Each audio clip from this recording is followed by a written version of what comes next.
We know that Danielle Hunter likely will not be resigning with the Vikings. And Minnesota said, hey, look, we got to replace him. So who do they call? Johnathan Greenard.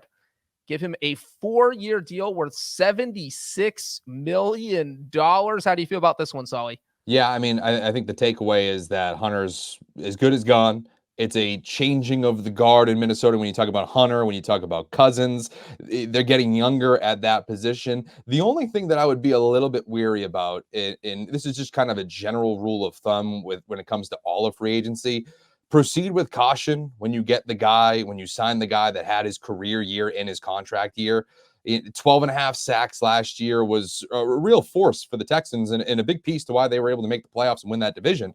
But I just always have a little bit of pause when you see that huge spike coming in a contract year. And now you have to just hope that the player is able to absorb getting paid and continue to have that production going forward. Sometimes it doesn't pan out. It kind of goes back down to what he was before, but he's young enough. He fits a need. I do think it makes sense here from a Viking standpoint. Yeah, I feel like Greenard is probably somebody most people had maybe never even heard of before this past season because he really didn't do anything his first 3 seasons. 2 of his first 3 years, he had less than 2 sacks.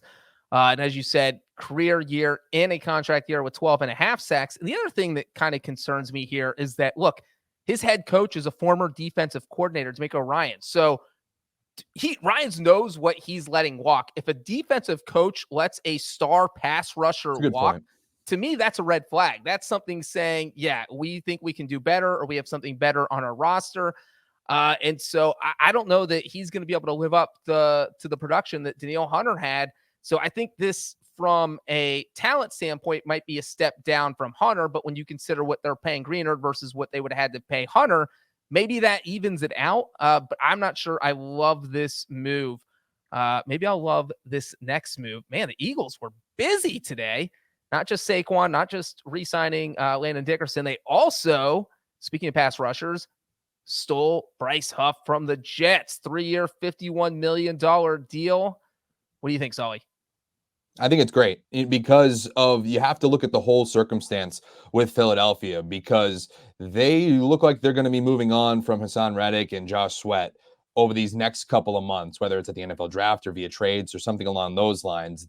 The edge rusher position could get real thin there. So if you can get one of the top pass rushers on the market in Bryce Huff, I think you have to do it. 3 years, $51 million.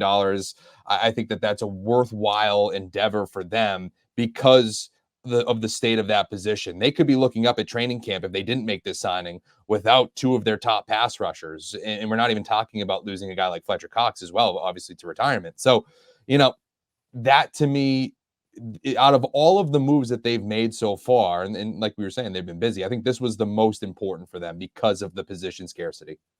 Yeah, and they didn't break the bank. $17 million a year is a pretty solid number. And we talked about Greenard a little bit, where Huff had 10 sacks last year. He had a career year. And so, but the Eagles aren't paying him what the Vikings paid Greenard. So this seems more like hey, look, we're going to take a flyer here. We think this guy's going to work out. We liked what we saw on film. And as you said, Fletcher Cox is retiring. You need to reload on the defensive line. So I think this makes a lot of sense, especially at the price they got Huff at.